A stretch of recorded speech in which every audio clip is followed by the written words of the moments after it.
I'm Cecily Miller, and I'm here with Diane Welch, Arlington's wonderful animal control officer.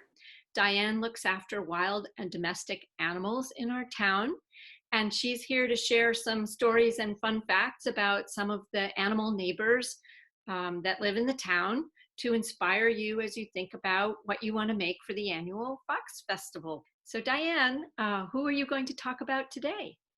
So good morning, Cecily, and I'm so excited that you asked me to be part of this Fox Festival.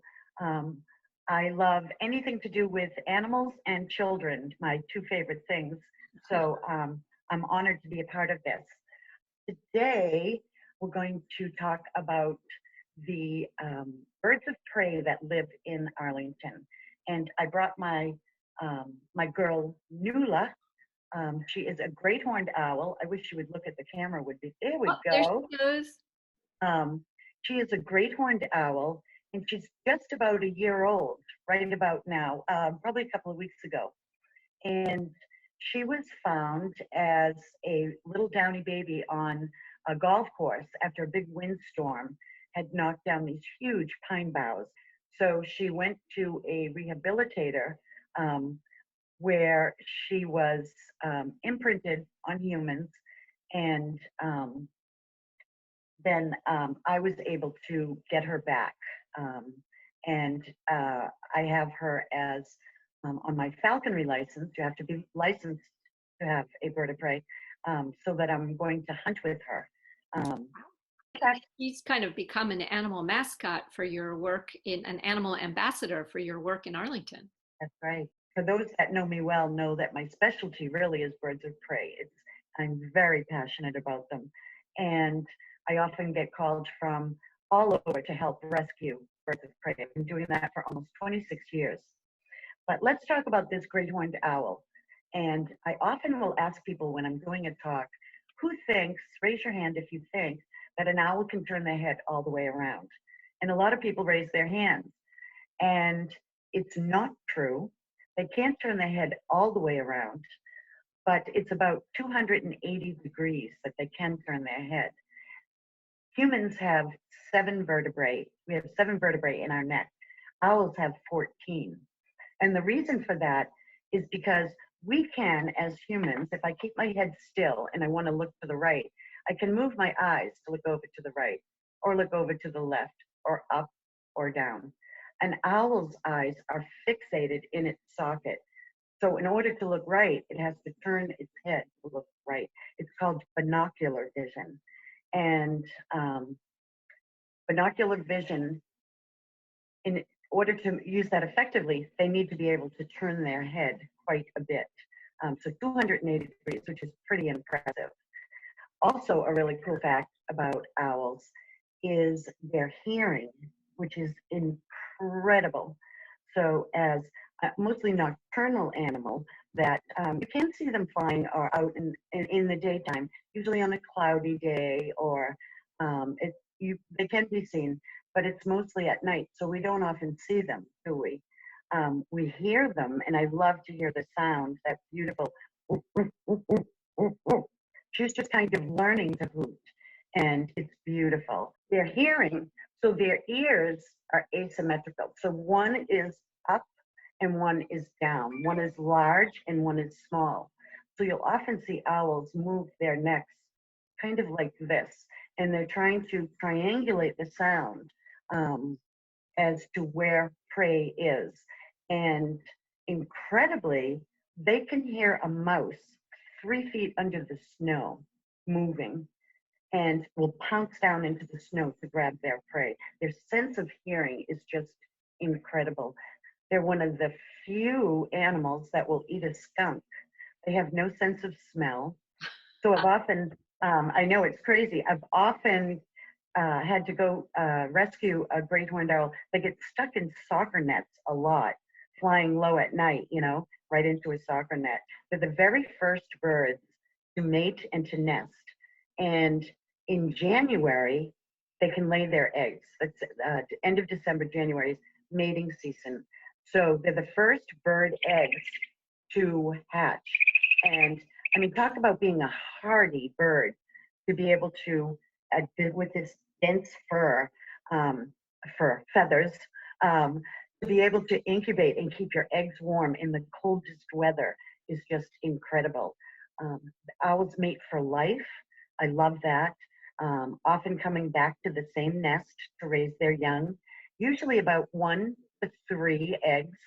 Um, and it's usually in very tall pine trees, and you can hear them, calling at night. Their sound carries quite a distance. And are owls good parents? They're amazing parents, and I love that they work together. I love that the female will sit and keep those eggs warm, and her mate will go out and get dinner and bring it home, um, constantly. And then when the babies hatch, of course, there's little mouths to feed, and flying back and back and forth with food for his family. They're incredibly good parents. They really are. Um, a lot of mice and rats get eaten, although other small mammals like rabbits and squirrels, even skunks. Mhm. So the fathers are great fathers, and the moms are great moms. Yes, they're great parents. If you're lucky enough to see the development and watch a young owl grow, it changes from day to day to day. It's so incredibly fast. So by 9, 10 weeks of age, it is full grown. It's not going to get any bigger. 9 weeks of age, they're able to get out and start hunting on their own. And then they sit at the edge of the nest as they get bigger, and it's called a brancher. And they will start to wander onto a branch and flap, flap, flap their wings. They're developing those muscles to prepare for flight. It's really great to see. I saw a picture the other day of a great horned owl brancher who was taking a nap on the branch, and it was the cutest thing I ever saw. Um, so tired from practicing flapping wings that it was snoozing in like the crevice, the V of a branch with its little head tucked in. It was so cute. We have a lot of green space in Arlington, but animals still live near people. Are there dangers for them because of that? There sure are. And in my studying, I learned that 80%, that was 26 years ago, they believe now it could be up to 90% of first year birds of prey don't make it to their first birthday. That first year is an incredibly difficult year. Imagine if you had to go out and catch your dinner, your food every single day in order to survive. It's an incredibly difficult um, way of life for them, and they run into many dangers. Getting hit by cars, that's a real danger for all our birds of prey as they're hunting. Many get hit by cars. Um, what we just mentioned, soccer nets for great horned owls, they get stuck in them all the time. That's just a small one. One of the biggest threats is rat poison. And those that know me know that I'm opposed to it. I do not like it. Um, there was a study done at Tufts Wildlife Clinic here in Massachusetts, and the study showed that 98% of all of the great horned owls that were tested, 98% showed levels of rat poison. Now, some of them died, and some of them were able to be helped and released. But with those levels in their system that hadn't killed them right away, eating more rats poisoned it will kill them. And it's So, so it sounds like it's very important for our town and our local businesses that are maintaining their properties to try to figure out different ways to control rats than simply putting down poison, because the poison gets into the food chain and affects not only owls, but you're saying also the hawks and the eagles and the foxes and coyotes and all the other animals that have a natural role in controlling rats and reducing the population. That's exactly right. And what I love about Arlington is that they have been so receptive to my push for using alternatives. And I am completely humbled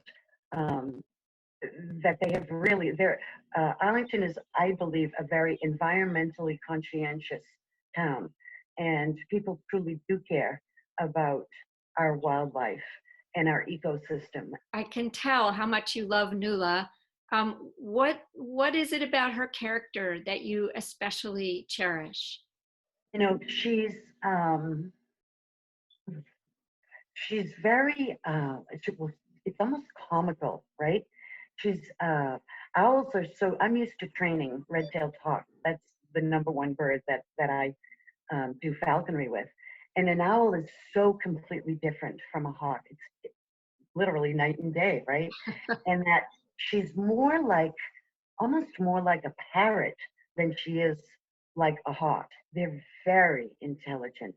Their brain is so different from that of a hawk that um, she notices, and oh, she's playing with my hair right now. She notices everything, like what shoes I'm wearing, um, what pants I'm wearing. Sometimes in trying to working with her to train her, you know, she's looking at a butterfly, and I'm like, Nuala, focus, let's focus, and or a plane going by, and she notices everything around her. Where the hawk is not like that. She's just like, let's go, let's go, let's go. It's like training a dog, very focused. But Nuala, there's this sense of wonder in everything around her, and it's very endearing to me. I just adore her. I love that Arlington has such beautiful green spaces and waterways, right, which invites so much wildlife, particularly barred owls, which are another beautiful owl.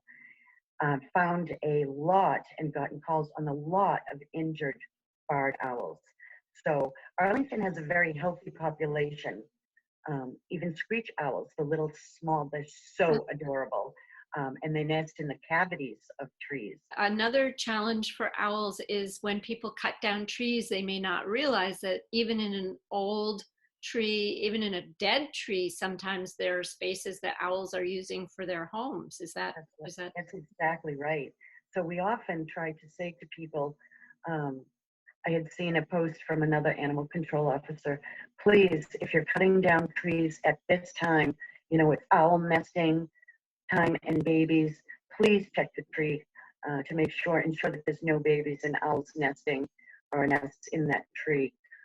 Once the tree comes down, yeah, we get calls, and that's a really tough situation. So we ask people to try to check your trees when you are cutting down, whether dead or old trees, which particularly are inviting to owls, you know, with their holes and cavities. Is there a better time of year to cut trees if you must cut one down? Is it August or September a better time? You know, it's not baby season in August or September, right? The babies, even birds, have all fledged. Right. So I would say, yes, that is a better time, safer for the birds and owls and all of the, even squirrel nests, all of the owls and critters that live in the trees. That would be a safer time, yes. Thank you so much for joining us today from your home, because of course we're all working from home thanks to the coronavirus. Right. And we loved meeting Nuala and look forward to talking to you again about another animal in Arlington. Great, Cecily. Thank you so much. And thanks to all the kids in Arlington. I miss you. I love my Arlington kids. And I hope everybody's staying well. Thank you.